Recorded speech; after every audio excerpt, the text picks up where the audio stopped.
Hey beauties, welcome back to my channel. My name is Kaya. For any of you that are new, in today's video I'll be reviewing this cute wig that you guys see here. Today's unit comes from Luvmehair, so huge shout out to them. Before we jump into the video, make sure you guys go and subscribe to my channel, hit the notification bell as well so you'll be notified when I upload, and then you can follow me on my socials. They'll be here on my screen and in my description bar below. Now let's go ahead and jump into today's video.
Alright you guys, so here is the finished look of today's install. Please let me know what you guys think in the comment section below. So we went ahead and stuck with the middle part.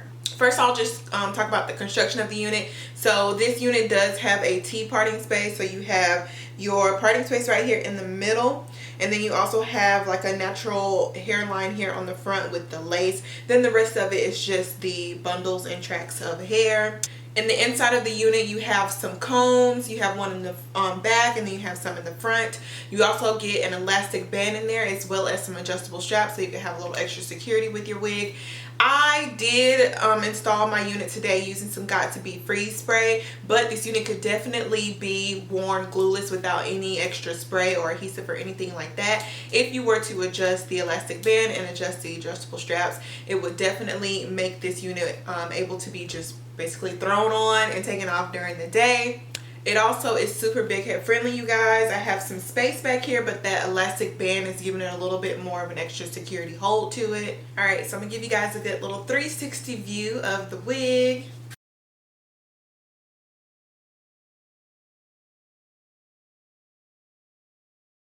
The color of the unit flows from like a 1B-ish shade, but closer to brown, into this beautiful honey blonde color here. I love the highlights of the blonde right here in the front. I love how the fade, the ombre has been done perfectly. There's no harsh lines in between the two of the colors. I also just went in and curled it, so the unit does come with a natural like loose curl to it. I actually used the curling iron that I actually got from Luvmehair to curl my hair today. I actually love that curling tool. I also went in and cut a little bit of the bangs just to make them a little bit more, I don't want to say curtain bangs, but you know, I kind of tried to make them a little bit more on the full side, a little bit more fall in the face, but still a little bit short right here in the front, so they wouldn't just be all evened around, you know. It just kind of gave it a little bit of layers. So the length of this unit is about either 16 or 18 inches. I'm not double sure on the length, but it will be in my comment section below, so just make sure you check it out there. I also have all of the information about this unit as well as a direct link, so make sure you check out the description bar. That is where you will find that. It was super easy to curl. It holds the curls very well. I didn't have much shedding or tangling. I do want to jump back into the lace base, which is kind of like the only kind of con that I have. Everything else about the unit has been amazing so far. The only issue I have is the density of this hairline. I did go in and pluck it, and it looks good. It looks wearable to me, but I do feel like it could probably use even more plucking. I just think that there's a lot of hair here in the front, and I like for my units to look more on the natural side. In terms of my hairline, I like them to look more thinned out. That just flows a little bit more better for my preference, but it's really up to you guys. You know how you want to wear your units, but you could definitely wear it how it comes. I used a heat on it on the front as well as in the root area, just to flatten it out some, so it does take heat very well. But other than that, you guys, there's not really anything else that I have to report on it. I definitely think you guys should try it out if you're looking for some color for this summer season coming up, for spring, any of that. This would be a beautiful color to wear with all of your floral or spring color items of these of the season. So yeah, that's all I got for you guys. Thank you guys so much for watching. Thank you again to Luvmehair for sending over this unit. And I think that pretty much covers it all about today's wig. So I will see you guys in my next video. Bye y'all.